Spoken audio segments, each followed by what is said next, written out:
சட்டம் மாறி வந்து மண்ணை முட்டும் காலில் சூழ்ந்து கைகள் தட்டும் வாழியவே தென்னவராட்சி திசைகள் எட்டும் நம்மவராற்றல் விண்ணை முட்டும் எட்டு திக்கும் முரசு கொட்டும் வாழியவே.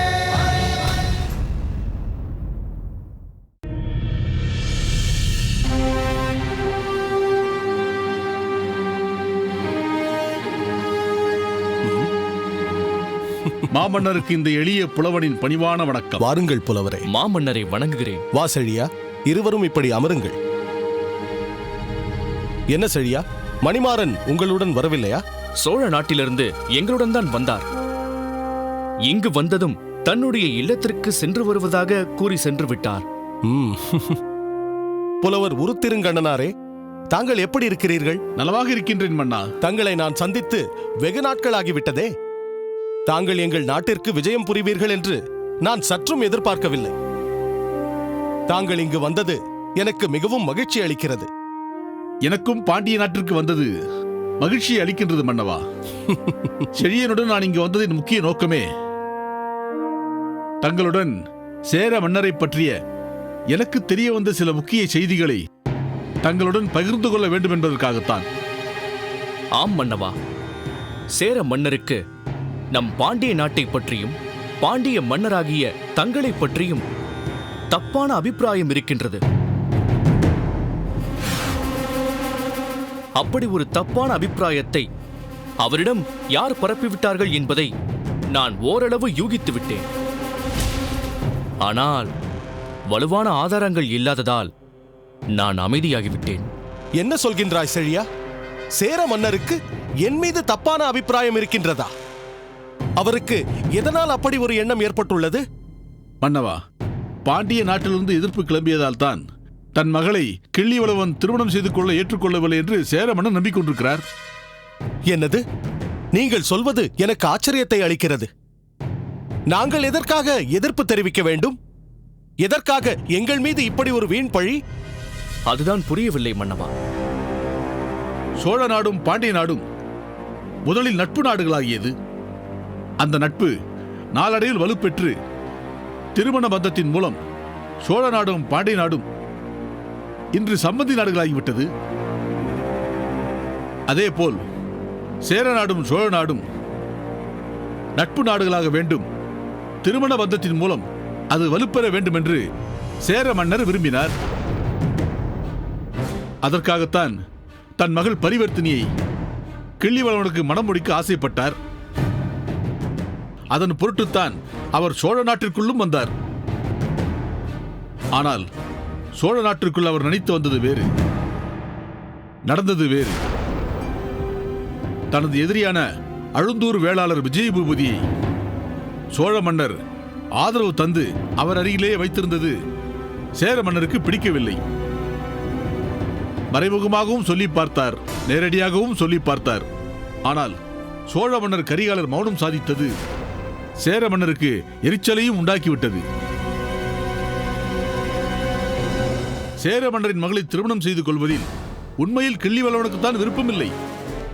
ஆனால் இதை சேர மன்னர் வேறு விதமாக எடுத்துக்கொண்டு விட்டார். சேர நாடும் சோழ நாடும் இணைவதில் விருப்பம் இல்லாமல் பாண்டிய நாட்டார் தான் சதி செய்து தன் மகளின் திருமணத்தை தடுத்து நிறுத்திவிட்டனர் என்று தவறாக புரிந்து கொண்டு விட்டார். சோழ நாட்டில் நடைபெற்ற இத்தனை நிகழ்வுகளுக்கு இடையில் பாண்டிய நாட்டு இளவரசர் இளம்பழுதி சோழ நாட்டிற்கு வந்து சென்ற பின்னர் பாண்டிய நாட்டாரிடமிருந்து எதிர்ப்பு கிளம்பியதால் தான் தான் நினைத்து வந்த காரியம் கைகூடவில்லை என்று சேர மன்னர் உறுதியாகவே நம்பிவிட்டார். இந்த உண்மைகளையெல்லாம் தங்களிடம் நேரில் தெரிவிக்க வேண்டும் என்பதற்காகத்தான் செழியனுடன் நானும் புறப்பட்டு வந்தேன். பாண்டிய நாட்டின் நலன் கருதி பயனுள்ள பல செய்திகளை நீங்கள் கொண்டு வந்திருக்கிறீர்கள். தங்களுக்கு என்னுடைய நன்றி. தாங்கள் பயணக்களைப்பில் இருப்பீர்கள். சென்று ஓய்விடுங்கள். நாம் பிறகு சந்திக்கலாம். செழியா, மன்னவா, புலவர் தங்குவதற்கான எல்லா ஏற்பாடுகளையும் உடனே செய். உத்தரவு மன்னவா. வருகிறேன் மன்னவா. வாருங்கள்.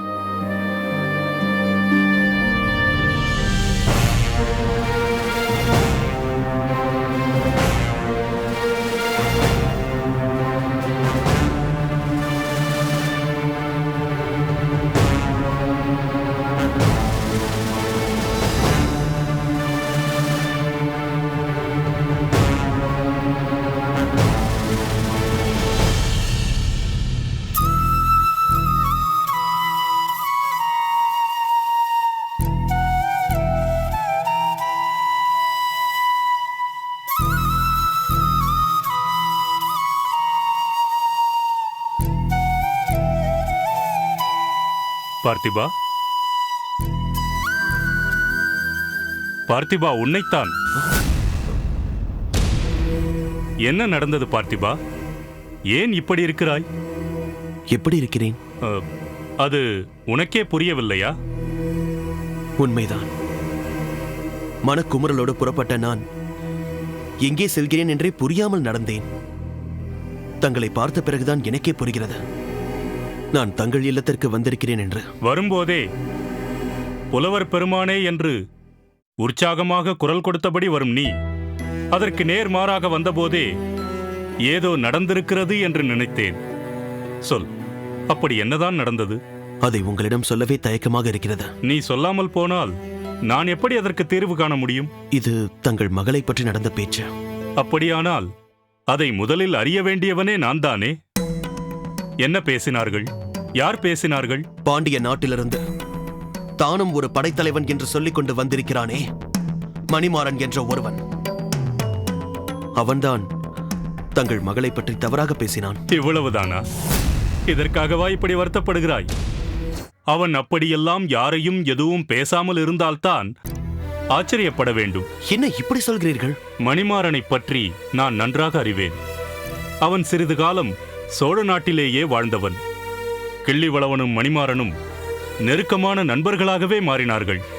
ஆனால் கடும் காற்று மழை காட்டும், கடும் நட்பு பகை காட்டும் என்பது போல் அந்த நட்பு பகையாக மாறியது. அந்த காலகட்டத்திலிருந்தே நான் மணிமாறனை பார்த்திருப்பதால் அவனது குணத்தைப் பற்றி எனக்கு நன்றாக தெரியும். இப்போது சொல், என்ன பிரச்சனை? புலவர் பெருமானே, நான் முதலில் மணிமாறனை சந்தித்த போது எனக்கு இந்த அரிய வாழ்க்கையை தேடித்தந்த என் மானசீக குருவான செழியரை பற்றி தவறாக பேசினான். இப்போது தங்கள் மகளான முத்துநகையை பற்றி அவமதித்து பேசினான். எனக்கு ஏற்பட்ட கோபத்தில் அவனை என்ன செய்திருப்பேனோ என்ற தெரியாத நிலையில் செழியரை இடையில் புகுந்து தடுத்து விட்டார். பார்த்திபா, உலகத்தில் பலவித மனிதர்கள் இருக்கிறார்கள். அன்பின் வடிவமாக விளங்கி அனைவரையும் அரவணைத்துக் கொள்பவர்கள் ஒரு புறம் இருக்கிறார்கள் என்றால், எல்லோரையும் அவமதித்து அகங்காரத்தின் வடிவமாக விளங்குபவர்கள் மறுபுறம் இருக்கத்தான் செய்கிறார்கள். பிறரை வாழ வைத்து பார்த்து மகிழ்பவர்கள் ஒரு புறம் என்றால், பிறர் வாழ்வை அழித்து அவர்கள் அழுது புலம்புவதைக் கண்டு மகிழ்பவர்கள் மறுபுறம் இருக்கிறார்கள். நாம் பிறருக்கு நன்மை செய்தால் நமக்கு நன்மை தேடி வரும். நாம் மற்றவர்களுக்கு தீங்கு செய்தால் அது நம்மையே ஒரு நாள் தாக்கும் என்பதை மறந்து விடுகிறார்கள். இதைத்தான் கணியன் பூங்குன்றனார் யாதும் ஊரே யாவரும் கேளீர், தீதும் நன்றும் பிறர் தர வாரா என்று பாடினார். ஆனால் அதை எத்தனை பேர் புரிந்து கொள்கிறார்கள்? அவரவர் தேர்ந்தெடுத்துக் கொண்ட பாதையில் தான் தேர்ந்தெடுத்ததே சரி என்று செல்கிறார்கள். ஆனால் என்றாவது ஒரு நாள் ஒவ்வொருவரும் தான் செய்த செயல்களின் விளைவை அனுபவித்தே தீருவார்கள். அதனால் மணிமாறனைப் போன்றவர்களைக் கண்டு நாம் சங்கடப்படக்கூடாது. நம் பாதையிலிருந்து அவர்களைப் பற்றிய சிந்தனைகளை விலக்கிவிட்டு முன்னேற வேண்டியதுதான். மணிமாறன் போன்றவர்களை கண்டால் எனக்கு கோபம்தான் வருகிறது புலவரே. நியாயத்திற்கு மாறாக யார் நடந்து கொண்டாலும் என்னால் அதை ஏற்க முடியவில்லை. நான் சரியான பாதையில் சென்று கொண்டிருப்பதால் மற்றவர்கள் அதற்கு மாறாக நடந்து கொள்ளும் போது என்னால் அதை பொறுத்துக் கொள்ள முடியவில்லை. முத்துநகையை அவன் பழித்து பேசியதை நினைக்க நினைக்க என் மனம் ஆறவில்லை. பார்த்திபா, மணிமாறன் முத்துநகையை பற்றி தவறாக பேசிவிட்டான் என்பதால் அவள் தகுதி குறைந்து விடுமா என்ன? இல்லை, இரு பேரரசர்களும் அவள் மீது கொண்டிருக்கும் அன்புதான் மாறிவிடுமா? முத்துநகை பாண்டிய நாட்டில் இருக்கும் போது மணிமாறன் இங்கு வந்து இப்படி பேசுகிறான் என்றால் அதற்கு என்ன பொருள்? ஏதோ ஒரு விஷயத்தில் மணிமாறன் முத்துநகையோடு போட்டியிட்டு தோற்று போயிருக்கிறான். தோற்றவன்தான் இப்படியெல்லாம் வார்த்தைகளை கொட்டி தன் ஆதங்கத்தை தீர்த்துக் கொள்வான். தாங்கள் சொல்வது சரிதான். ஆனால் அதற்காக அவன் அப்படியெல்லாம் முத்துநகையை பழித்து பேசுவதை என்னால் கேட்டுக்கொண்டு பொறுமையாக இருக்க முடியாது. பொறுத்தார் பூமி ஆழ்வார் என்பதை நீ கேள்விப்பட்டதில்லையா? உன்னிடம் பல உன்னதமான குணங்கள் இருந்தும் இந்த முன்கோபம்தான் அந்த நற்குணங்களை எல்லாம் மறைத்து விடுகிறது. இன்று ஒருவரை உயர்வாக பேசுபவன் நாளை அவரை தவறாக பேசுவான். இன்று நல்லதாக தெரிவது நாளை கெட்டதாக தெரியும். நேற்று கெட்டதாக தெரிந்தது இன்று நல்லதாக தெரியும். அப்படியெல்லாம் மாற்றங்கள் நேர்ந்து விடுமா என்ன? ஏன் நேராது? உனக்கு தெரியுமா, என் மகள் முத்துநகையே என்னை தவறாக புரிந்து கொண்டு மன்னரே என்னை சிறையில் அடைக்கும்படியான நிலையை ஏற்படுத்தினாள். ஆனால் அதற்காக நான் வருந்தவே இல்லை. பிறகு உண்மையை உணர்ந்து முன்னிலும் பெருமடங்கு அன்பை பொழிந்தாள். ஆச்சரியமாக இருக்கிறதே. உலகத்தில் நம்மால் புரிந்து கொள்ள முடியாத ஆச்சரியங்கள் எத்தனையோ இருக்கின்றன. அதனால் எதையும் நினைத்து நீ மனதை குழப்பிக் கொள்ளாதே. மணிமாறனின் பேச்சுக்கு பின்னால் இருக்கும் உண்மை முத்துநகை இங்கு வந்த பிறகுதான் தெரியும். அதுவரை பொறுமையாக காத்திரு.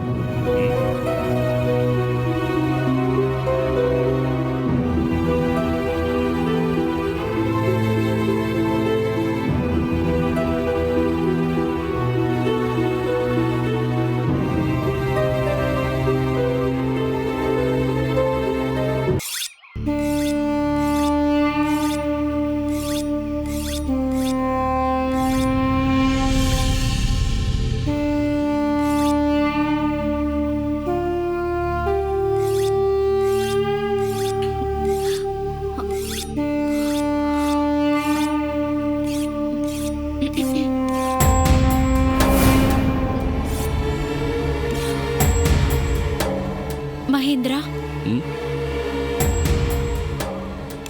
நான் வந்து நிற்பது கூட தெரியாமல் ஒரே அடியாக தங்கள் வேலையில் மூழ்கிவிட்டீர்கள். நான் யார் என்றாவது தங்களுக்கு ஞாபகம் இருக்கிறதா? நான் கேட்டுக்கொண்டிருப்பது தங்கள் காதில் விழுகிறதா இல்லையா? சொல். முகத்தில் அடித்தாற்போல் பதில் சொல்வதாய் கேள்விப்பட்டிருக்கிறேன். இப்படி முகத்தை திருப்பிக் கொண்டு பதில் அளித்தால் அதை நான் எப்படி எடுத்துக்கொள்வது? நாம் இருவரும் நேரில் சந்தித்து வெகு நாட்கள் ஆகிவிட்டது என்பதாவது உங்கள் கவனத்தில் இருக்கிறதா இல்லையா? உங்களை சந்திக்க நான் எத்தனை முறை முயற்சித்தேன் என்று உங்களுக்கு தெரியுமா? உங்கள் வீட்டிற்கும் நீங்கள் பணிபுரியும் இடத்திற்கும் நான் இந்த இடைப்பட்ட நாட்களில் எத்தனை முறை வந்திருப்பேன் என்று உங்களுக்கு தெரியுமா? ஆனால் உங்களைத்தான் சந்திக்கவே முடியவில்லை. இதுவரை என்னை சந்திக்க வேண்டும் என்று நீங்கள் ஒரு முறையேனும் முயற்சித்தீர்களா? தங்களுக்கு என் மீது ஏன் இத்தனை கோபம்? என்னை ஏன் ஒரு முறை கூட தாங்கள் வந்து சந்திக்கவில்லை? நான் எதற்காக உன்னை சந்திக்க வேண்டும்? அல்லது நீதான் எதற்காக என்னை சந்திக்க வேண்டும்? நீங்கள் எதற்காக இப்படியெல்லாம் பேசுகிறீர்கள் என்று எனக்கு புரிந்துவிட்டது. தங்களிடம் இருந்த அந்த பாரம்பரிய நகையை வாங்கி அந்த முத்து நகைக்கு தாரை வார்த்து விட்டேனே, அந்த கோபம் இன்னமும் உங்களுக்கு குறையவில்லை என்று நான் நினைக்கிறேன். அது நடந்து முடிந்த கதை. அதை பற்றி நான் பேச விரும்பவில்லை. இப்போது நீங்கள் அனைவரும் எனக்கு எதிராக நடத்தி கொண்டிருக்கிறீர்களே ஒரு நாடகம், அதைத்தான் நான் சொல்கிறேன். நாடகமா? நாங்கள் நடத்தி கொண்டிருக்கிறோமா? உங்களுக்கு என்னவாகிவிட்டது? ஏன் இப்படியெல்லாம் சொல்லிக் கொண்டிருக்கிறீர்கள்? பிறகு எப்படி சொல்கிறாய்? இப்போது நடந்து கொண்டிருக்கும் அனைத்து விஷயங்களும் எனக்கு அதைத்தானே வலியுறுத்துகிறது. நீங்கள் என்ன சொல்லுகிறீர்கள்? பெயரளவுக்கு என்னை காதலிப்பதாக கூறிவிட்டு நீங்கள் அனைவரும் எனக்கு எதிராக சூழ்ச்சி செய்து கொண்டிருக்கிறீர்கள். என்ன? உங்களுக்கு எதிராக நாங்கள் சூழ்ச்சி செய்கிறோமா? என்ன? ஆமாம். எதை வைத்து இப்படியெல்லாம் சொல்லுகிறீர்கள்? ரோமாபுரியிலிருந்து வரும் தூதுவனை பாதுகாக்கும் பணியை தான் எப்படியாவது அடைய வேண்டும், அந்த பதவி தனக்கே கிடைக்க வேண்டும் என்பதற்காக உன் அண்ணன் சூழ்ச்சி செய்கிறான். அவனுக்கு அந்த பதவி கிடைக்க வேண்டும் என்பதற்காக நீங்கள் அனைவரும் அவனுக்கு ஆதரவாக இருக்கிறீர்கள். இது எல்லாம் எனக்கு தெரியாது என்று நினைத்தாயா? ரோமாபுரியின் தூதுவனை பாதுகாக்கும் பதவிக்கு உன் அண்ணன் எனக்கு போட்டியாக இருக்கிறான். ஏன், நானும் உறவினன் அல்லவா? எனக்கும் உரிமை இருக்கிறது அல்லவா? உன் அண்ணன் அந்த பதவியை எனக்கு விட்டுக் கொடுத்தால் என்ன? நீங்கள் என்ன பேசுகிறீர்கள் என்று தெரிந்துதான் பேசுகிறீர்களா? என்னண்ணன் எதற்காக உங்களுடன் போட்டி போட வேண்டும்?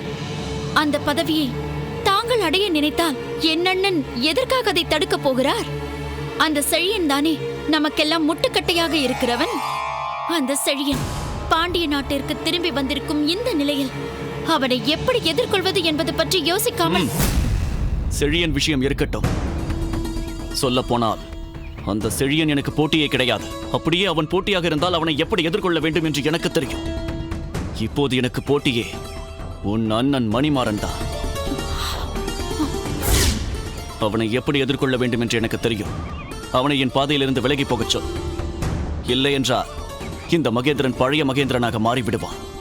இதை அவனுக்கு எடுத்துச் சொல். அவன் மனதை மாற்றிக்கொள்ளச் சொல். ஒரு வினாடி ஒதுக்கி நான் சொல்வதை கேளுங்கள். நான் எதையும் கேட்கும் மனநிலையில் இல்லை. நான் இப்போது சொன்னதையெல்லாம் யோசித்துப் பார். அப்போதுதான் என் மனநிலை என்னவென்று உனக்கு புரியும்.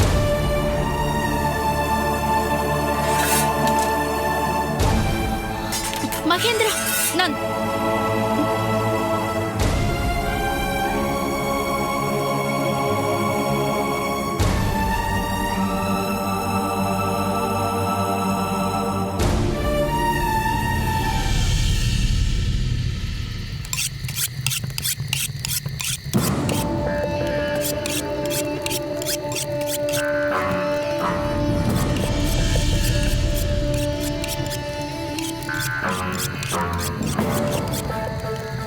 வணங்குகின்றேன்.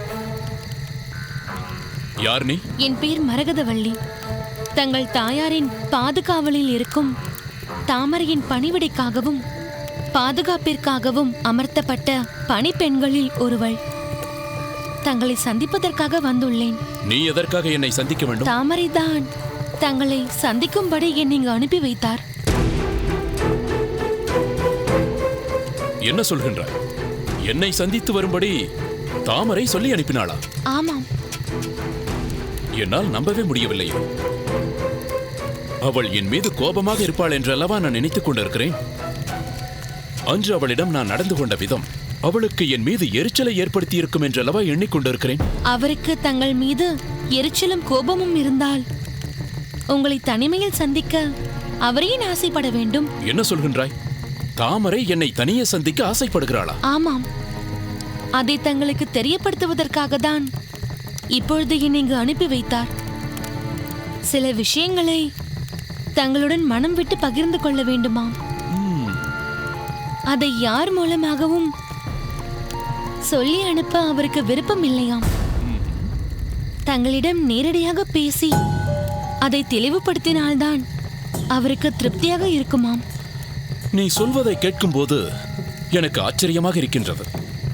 தாமரை என் மீது வெறுப்பாக இருப்பாள் என்று நான் நினைத்துக் கொண்டிருக்கிறேன். ஆனால் அவள் என்னுடன் பேசுவதற்கு விருப்பப்படுகிறாள் என்று நீ சொல்கின்றாய். கடலின் ஆழத்தை கூட நம்மால் கண்டுவிட முடியும். பெண் மனதின் ஆழம் என்ன என்பதை நம்மால் கண்டுவிட முடியாது என்று கூறுகின்றார்களே, அதெல்லாம் உண்மைதான் போலிருக்கிறது. தாமரை என்னை எங்கே சந்திக்க விரும்புகிறாள்?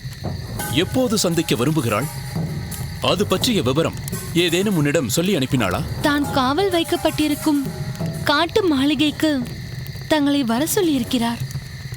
பொதுவாக நண்பகல் நேரங்களில் தங்கள் தாயார் காட்டு மாளிகைக்கு வருவது கிடையாது. அப்படி ஒரு நண்பகல் வேளையில் தங்களை வர சொல்லியிருக்கிறார். நிச்சயம் நான் வருகின்றேன் என்று தாமரையிடம் போய் சொல். அப்படியே ஆகட்டும்.